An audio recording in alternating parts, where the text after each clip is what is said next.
10분 가정예배 오신 여러분들 진심으로 환영합니다. 오늘은 아침 안개 눈앞 가릴 듯 함께 찬양하시죠. 아침 안개 눈앞 가리듯 나의 약한 믿음 의심 쌓일 때 부드럽게 다가온 주의 음성 아무것도 염려하지 마라. 비추기에 바위 패이듯 나의 작은 소망 사라져갈 때 고요하게 들리는 주의 음성 내가 너를 사랑하노라. 외로움과 방황 속에서 주님 앞에 나아갈 때에 위로하시는 주님 나를 도우사 상한 나의 마음 감싸주시네. 십자가의 보혈로서 주의 크신 사랑 알게 하셨네. 주님께 감사하리라. 언제나 주님께 감사해. 아멘. 오늘 말씀은 열왕기상 19장 11절 12절 말씀입니다. 한 절씩 교독하시죠.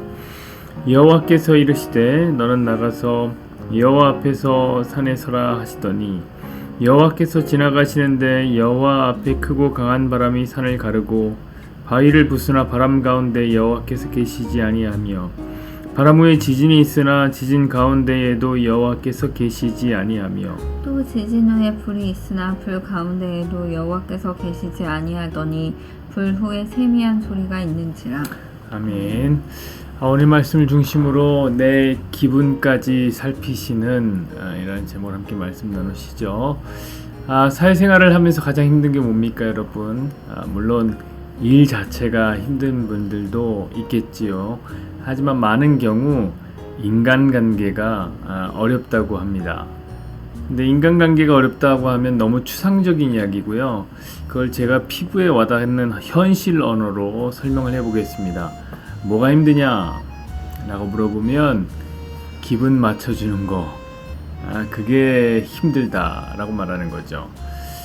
제가요 그 부교육자 사역을 할 때요 교역자들의 세계에는 그 웃음 사역이라는 게 있었습니다. 그게 뭐냐면 담임 목사님 기분 맞춰주는 겁니다. 목사님 말씀하시면 그 이야기가 재미가 없던 있던 양껏 웃어주는 거예요. 저는 워낙에 그 남의 비위를 잘 못 맞추는 타입이라서 그런 사람이라서 그게 정말 힘들었습니다. 자, 그런데 그런 제가 이제는 담임 목사가 되었습니다. 아주 희한하죠? 제 느낌인지 잘 모르겠는데 아무도 제 기분을 맞춰주는 사람이 없는 것 같아요. 오히려 저는 여전히 누군가의 기분을 맞춰주고 있습니다. 우리 성도들의 기분을 맞추고 우리 집사님들 기분, 우리 사모의 기분을 또 맞추고 힘들어요. 그러니까 확실한 건 이런 것 같아요. 뭐냐면 약자가 강자의 기분을 맞춰주는 거죠. 제가 사모의 기분을 맞춰주는 거죠. 여러분, 개척교회 담임 목사는 을 중에 을입니다. 자, 그렇다면 여러분 목사들의 세계에도 그런 일이 있다면 힘의 논리로 충만한 이 세상을 살아가는 여러분들은 어떨까? 오죽하겠느냐? 제가 요즘 세상의 일을 하다 보니까 알겠습니다. 다들 그렇게 오너의 기분을 살펴요. 제가 일을 하고 있는 곳의 대표는 장로님인데 장로님이 웃으면 현장 분위기가 아주 좋습니다. 반면 장로님이 저기압이다? 현장이 비상이 걸립니다. 뭔가 막 분주해져요. 자, 퇴근 시간이 되어도 장로님이 안 가신다? 아무도 퇴근을 하는 사람이 없습니다. 서로 눈치만 보고 있어요. 이런 게 힘든 거죠. 누군가의 기분을 맞춰주는 일은 굉장히 지치는 일입니다. 자, 그렇다면 하나님은 어떨까요? 여러분은 하나님의 기분을 맞춰주고 계십니까? 고대는 신들의 세상이었죠. 자, 모든 민족이 신들을 다 섬겼고 그 신들의 기분을 달래주는 일이 국가의 주된 사업 중에 하나였습니다. 자, 지금 강릉에 가뭄이 들었다고 하잖아요. 여러분, 나라의 가뭄만 들어도 신들에게 제사를 드렸습니다. 그 신들의 기분을 살펴주는 거예요. 자, 신의 기분을 거스리는 사람은 신의 이름으로 그 자리에서 죽이기도 했습니다. 자, 그렇다면 우리 하나님은 어떨까요? 저는요, 오늘 본문을 읽는데 우리 하나님이 참 이상한 거예요. 어찌 보면 굉장히 안쓰럽기까지도 하더라, 그겁니다. 오늘 본문에 우리 하나님은 엘리야의 기분을 맞춰주고 있는 거예요. 자, 오늘 본문의 엘리야는요, 하룻밤 만에 천당과 지옥을 왔다 갔다 합니다. 자, 하루 전만 해도 엘리야의 위상은 대단했습니다. 대단했어요. 신들의 전쟁에 장수로 참여하여서 850대 1이라는 전쟁을 벌였습니다. 850이 있던 게 아니라 바알과 아세라 선지자가 850이요, 여호와 하나님을 섬기는 선지자는 엘리야 한 사람이었습니다. 자, 여러분도 이 이야기 아시다시피 엘리야가 기도하자 하늘에서 불이 내려와 제단을 핥아버렸습니다. 그러니까 불같이 임하시는 하나님, 가치가 아니라 하나님은 불 가운데 엘리야에게 임하셨던 겁니다. 자, 엘리야는 기세가 등등하여 바알과 아세라 선지자 850명 그 자리에서 다 죽였습니다. 그런데 엘리야의 천국은 하룻밤을 지속하지 못했죠. 여러분, 성경에 나오는 여자 중에 가장 못된 여자죠. 이세벨이라는 여자가 나와서 경고를 하는데 이세벨의 경고가 엘리야를 바로 지옥으로 처박아 버렸습니다. 이세벨은 말했습니다. 엘리야, 네가 죽였던 바알과 아세라 선지자처럼 너 내일이 되면 너도 그렇게 그들 중에 하나처럼 너도 죽게 될 것이다. 자, 850대 1의 전쟁을 이겨낸 엘리야지만 이세벨의 경고에는 와르르 무너져 버립니다. 모르겠습니다. 뭔지 모르겠어요. 이게 번아웃 증후군인지 아니면 뭐 유독 여자한테 약한 건지 아니면 신앙의 퇴보인 건지 그것 아니면 뭐 호르몬의 문제인지 엘리야는요, 하룻밤 만에 극심한 우울감을 호소했습니다. 하루 전에는 천하를 향해서 호령하던 백전백승의 장수가 하룻밤 만에 폐잔병이 된 거예요. 엘리야는 고개를 숙이고 로뎀나무 밑으로 기어들어가 하나님께 죽기를 간구합니다. 차라리 나를 죽여주십시오. 자, 그때 우리 하나님이 엘리야를 찾아가시는데요. 그게 오늘 본문 11, 12절입니다. 제가 다시 읽어드릴게요. 여호와께서 이르시되 너는 나가서 여호와 앞에서 산에 서라 하시더니 여호와께서 지나가시는데 여호와 앞에 크고 강한 바람이 산을 가르고 바위를 부수나 바람 가운데에 여호와께서 계시지 아니하며 바람 후에 지진이 있으나 지진 가운데에서도 여호와께서 계시지 아니하며 또 지진 후에 불이 있으나 불 가운데에도 여호와께서 계시지 아니하시니 불 후에 세미한 소리가 있는지라. 아멘.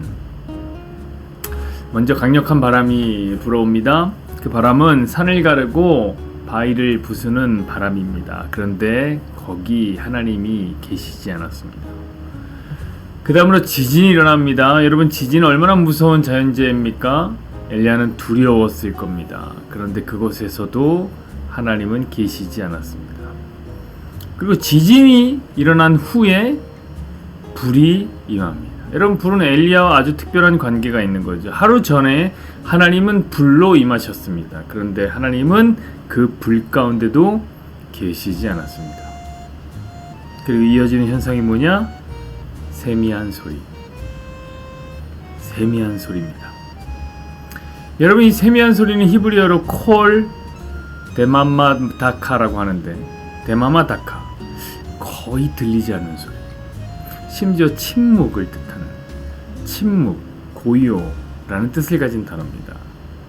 사랑하는 여러분, 하나님께서 세미한 소리 가운데 임하셨단 말씀이 저와 여러분에게 어떻게 들리십니까? 저는요, 지금 하나님께서 엘리야의 기분을 맞춰주고 계신 것 같아요. 마치 여러분 잠자리에 예민한 어린아이가 있는데 제 부모가 그 침묵에 가까운 그 고요하고 세미한 소리로 그 아이를 어르고 달래듯이 완전히 지치고 무너진 엘리야의 기분을 하나님께서 어르고 달래며 맞춰주고 있는 거 아닙니까? 여러분 반대로 엘리야는 하나님의 기분을 완전히 무시하고 있죠. 여러분 딱 하루 전이었습니다. 하나님은 엘리야에게 많은 것을 보여주셨어요. 당신의 위대함과 전능함 그리고 기도에 응답하시는 신실함을 보여줬습니다. 그때 하나님께서는 불 가운데 엘리야에게 임하셨습니다. 그런데 하루도 안 되어서 완전히 다운돼서 극심한 우울증 증세를 보이는 겁니다. 여러분 이런 변덕쟁이의 기분을 누가 맞춰줍니까? 웬만큼 약점 잡히지 않거나 철저하게 약자가 아닌 이상 이런 변덕쟁이의 기분을 맞춰주는 건 정말 여간 쉬운 일이 아닙니다. 제가 여러분 하나님이라면 엘리야가 로뎀나무로 기어들어갔을 때 그때 그 모습 그대로 가만히 꾹 눌러서 숨통을 내어 조용히 끊어놨을 겁니다. 여러분 엘리야는 하나님의 기분에 별 관심이 없죠. 그러나 우리 하나님은 엘리야의 기분에 따라 세미한 음성으로 다가오시는 분입니다. 사랑하는 여러분, 우리가 믿는 하나님은 이런 분입니다. 여러분 세상 어느 신이 세상 어디에 이런 신이 있습니까? 강자가 약자의 기분을 맞춰주는 세상이 어디에 있습니까? 천하를 지으신 창조주가 그리고 그 천하를 다스리는 통치주가 우리 각 사람의 기분까지도 살피시고 계신다. 이쯤 되면 하나님이 안쓰러운 거죠. 그러나 변덕이 심한 우리로서는 또한 매우 강력한 기분파인 우리로서는 이런 힘이 또 없는 겁니다. 우리의 기분까지 살피시는 하나님이 계셔서 감사합니다. 그리고 그 사랑과 그 은혜를 깨달았다면 우리도 이제는 너무 감정적으로 일희일비하지 맙시다. 갈면살 꽃대기에서 호령하던 성도가 하루아침에 로뎀나무 그늘 아래 숨어든 일을 제가 얼마나 많이 보는지 몰라요. 저와 여러분에게도 그런 경험이 있죠. 여러분 아니 하나님 우리와 항상 함께 하세요. 때로는 불로 때로는 세미한 소리로 그렇게 배려하시는 신은 어디에도 없는 겁니다. 그 은혜를 받은 자여 그 은혜에 반응합시다. 감사로요. 아무데나 시간입니다.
공동기도문 시간입니다. 함께 손을 붙잡고 서로를 축복해 주었으면 좋겠습니다. 여호와는 내게 복을 주시고 너를 지키시길 원하며 여호와는 그 얼굴을 내게 비추사 은혜 베푸시기를 원하며 여호와는 그 얼굴을 내게로 향하여 드사 함께요 평강 주시기를 원하노라. 아멘.